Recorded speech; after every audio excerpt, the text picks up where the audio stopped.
ಯಾರ್ಯಾರಿದ್ದಾರೆ ನಾನು ಇವತ್ತು ಹೇಳ್ತೇನೆ, ನಾನು ಪ್ರಜ್ವಲ್ ಪರವಾಗೂ ಇಲ್ಲ. ಅವನು ತಪ್ಪು ಮಾಡಿರ್ತಕ್ಕಂಥದ್ದು ಇವತ್ತೇನು ತನಿಖೆ ನಡೀತಾ ಇದೆ ಅದರಲ್ಲಿ ಸಾಬೀತಾಗಿ ಶಿಕ್ಷೆಯನ್ನು ಕೊಡ್ತಕ್ಕಂಥದ್ದಕ್ಕೆ ನಿಮ್ಮ ಜೊತೆಲಿ ನಾವಿದ್ದೇವೆ. ನಾನು ಯಾತಕ್ಕೋಸ್ಕರವಾಗಿ ನಾನೇ ಸ್ವಪ್ರೇರಣೆಯಿಂದ ಕರೆ ಕೊಟ್ಟಿದ್ದೇನೆ, ಎಲ್ಲಿದ್ದರೂ ಬಂದು ಮೊದಲು ತನಿಖೆಗೆ ಸಹಕಾರ ಕೊಡು ಅಂತ ಹೇಳಿ. ಇವತ್ತು ಮುಖ್ಯಮಂತ್ರಿಗಳಿಗೆ ಹೇಳ್ತೇನೆ, ನಿಮ್ಮ ಈ ಒಂದು ಅಧಿಕಾರ ಏನು ನಡೀತಾ ಇದೆ ಶಾಶ್ವತ ಯಾರಿಗೂ ಅಲ್ಲ, ಯಾರಿಗೂ ಶಾಶ್ವತ ಇಲ್ಲ.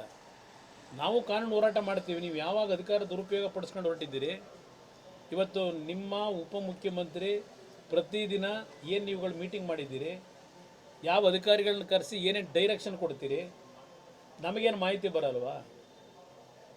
ಸುಮ್ಮನೆ ಕತೆ ಕಟ್ಟಿ ಹೇಳ್ತೀವ ನಾವು. ನಮಗೂ ಕೂಡ ಮಾಹಿತಿ ಕೊಡೋರು ಅವರೇ, ನಿಮ್ಮ ಅಕ್ಕಪಕ್ಕದಲ್ಲೇ. ಅವ್ರು ಕೊಟ್ಟಂಥ ಮಾಹಿತಿ ಮೇಲೆ ನಾನು ಚರ್ಚೆ ಮಾಡ್ತೀನಿ.